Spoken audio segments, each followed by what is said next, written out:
Hello, I'm Ricky Tucker, and this is The Best Of. I'm your host.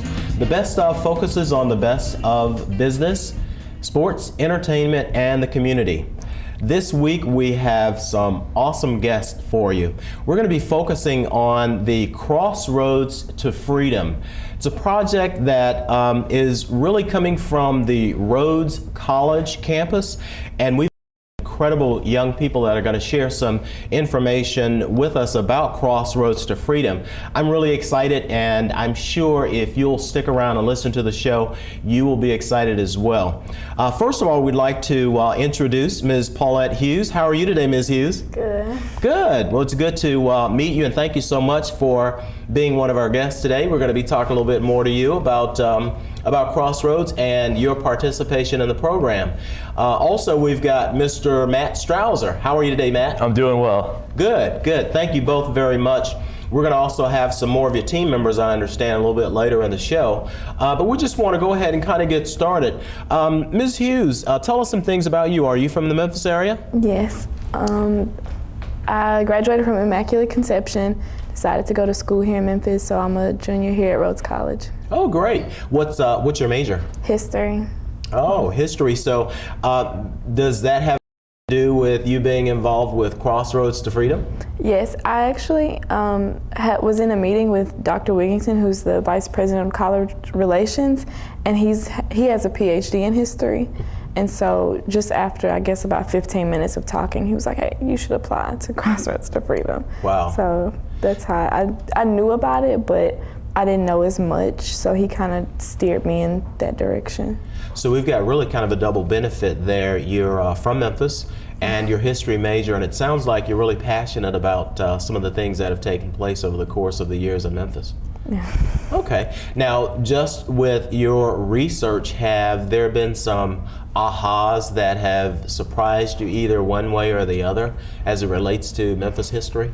Yes, we actually, with some other fellowships at Rhodes, we watched a documentary, At the River I Stand, and it gave a more in-depth view of the sanitation worker strike and just the research that my group has done about the cotton carnivals and the cotton maker jubilee, just opening the doors to Memphis history. I had never even heard of it before I started at Crossroads. You'd never heard of the cotton makers jubilee? Yeah.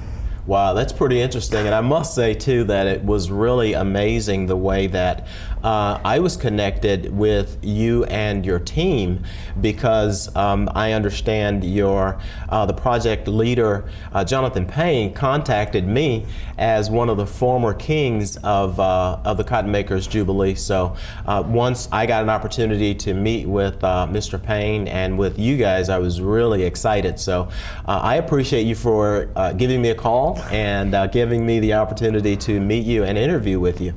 Mr. Strouser, now are you from the Memphis area? I grew up in the Memphis area. I lived here for about 10 years, and then in 8th grade my family moved to Illinois, so I went to high school there, and now I'm out on the East Coast going to school out in New Jersey at Princeton. So I'm kind of from the Memphis area, but also I'm far enough away where I give an outsider's perspective. So that doesn't mean that you're going to get in trouble and then go away and then come back out. No, it's not what happens in Memphis stays in Memphis, not quite Vegas. All right, that sounds good. So tell us about your involvement in Crossroads to Freedom.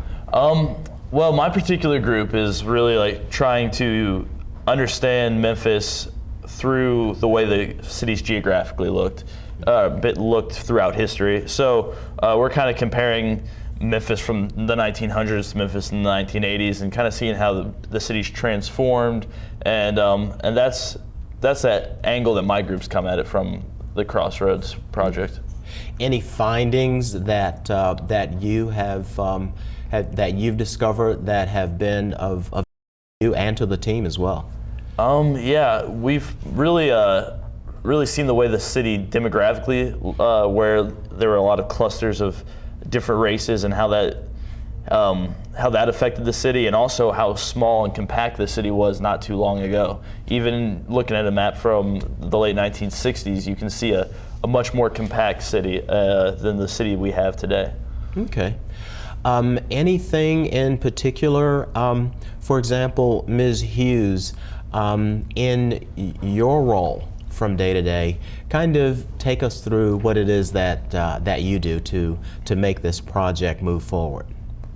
Well, initially, we deal with a lot with the website. So we have some documents that are scanned. So we go through, and I read them because you have to type out, everything that they say. But a lot of times we're sitting in front of the computer working with the primary source documents, or we're contacting people like you for interviews. Okay, great. So you're using technology as a vehicle to get the message of your findings out to the greater community.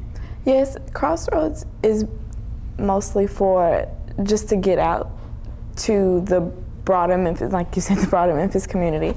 And I know when we initially started, we had a homework assignment where, find something that the average Memphis 10th grader can, one, understand, and two, be interested in getting to know. So that's what it's mostly about. It sounds like your leaders are pretty insightful in that it is good to be able to communicate that information in a way that most people can understand it, because it is quite interesting. I will say that I visited your website and it is so information packed. So are you one of the people responsible for the website? No. You're not? Okay, just for some of the content. Okay, well, obviously that's a big deal because you've had to do a great deal of research in order to, because there are articles upon articles upon articles that I saw on the website that were scanned that just went back. For example, I looked for Kings of Jubilee. I think I even looked for my name and went back to so many years. So I applaud you for all of that research and information that you've put in there. Mr. Strouser, any information from your team and from your findings that you guys are finding that's going to be good for Memphis and ultimately to kind of help this process along? Yeah, our group actually right now, our main project is working on a map of the sanitation strike, and an interactive map that people can kind of have a video guide them through. And it's really looking great right now. In a few weeks, hopefully we'll have that done. But we're just really hoping that, like Pauletta said, we want something that the average 10th grader is going to get on and enjoy and learn a lot from. And so this interactive map where you can take a video tour through the sanitation strike is really one of our main gifts to the Crossroads to Freedom website, and hopefully that's something that the community will enjoy. Have you, and either of you can answer this, or both of you can answer this, have you partnered with any other educational institutions or any other businesses or anything? Because I could really see some value. Namely speaking, the sanitation strike, that just continues to live and breathe. But any, for example, with the National Civil Rights Museum, have you guys talked with them at all? Well, earlier we had a workshop with this children's camp called the Shalom Children's Camp. So we're all work with all sorts of institutions, and I've only been here for the summer, so Pauletta would be able to give you more in-depth on who we've worked with. Well, I know my particular group went to the Pink Palace Museum, and so it's more working with people who can provide more primary source documents and with individuals. The business aspect, I think, is a bit above my head, so you'd have to speak with Dr. Boniface, who's the director of projects at Rhodes. Okay, and give us those names. You mentioned a Dr. Weddington earlier. Wigington. Wigington? Dr. Russ Wigington, yes. Okay, and he's one of the department heads there? He's the vice president of college relations, and I think he was one of the first, the brains behind Crossroads. Right. So. Super, and I got the opportunity to meet with Dr. Boniface, so it's really exciting, and she just had so many wonderful things to say about you all as a team, so I'm excited about it. We're going to be talking with two more of your team members in the second half of the show, so is there anything that you can think of, Matt, that may be really good or helpful or encouraging to anyone in the listening or viewing audience? I think that people in the listening and viewing audience should really be happy with the fact that there are 17 college students here that are energized by Memphis history and energized by the city. And we realize that there's a lot that Memphis has to offer. There's a lot you can explore and discover about Memphis. And there's a lot to be proud about, and there's a lot to be kind of inquisitive about with the city. But all in all, it's I think people should be proud that people are wanting to come and study their city. Wow. I think that's powerful. Thank you very much. And just in the next 60 seconds or so, because we're going to close out the first half and bring on the rest of the team members, anything you'd like to share with the listening audience? I'd like to share that Memphis is by far the most historically rich city that I've ever encountered. Granted, I'm a very proud Memphian, so I say that with a bit of bias, but anybody from Memphis can participate in the Crossroads to Freedom Project by going on the website, by contacting us. That it's very interactive, and any Memphian should be proud of it. I know I'm proud of it. Wow. So.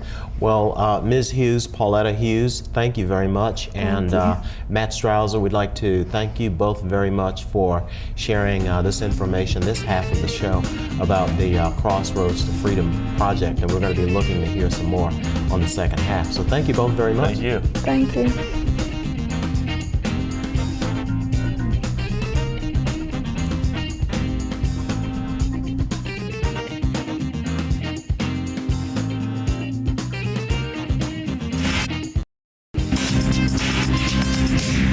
To a 100% scholarship to college and up to $60,000 in assistance. Get paid to learn valuable job skills. Maybe make an extra 20 grand when you join. All while you serve your community and your country. Learn more at NationalGuard.com.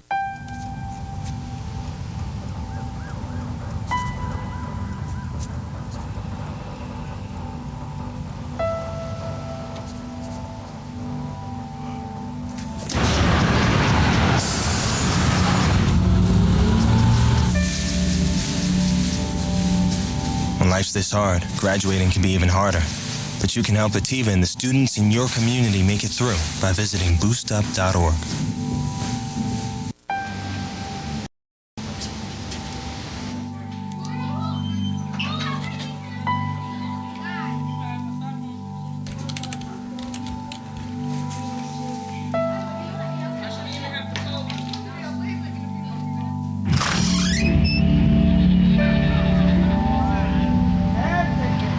This hard, graduating can be even harder, but you can help David and the students in your community make it through by visiting boostup.org.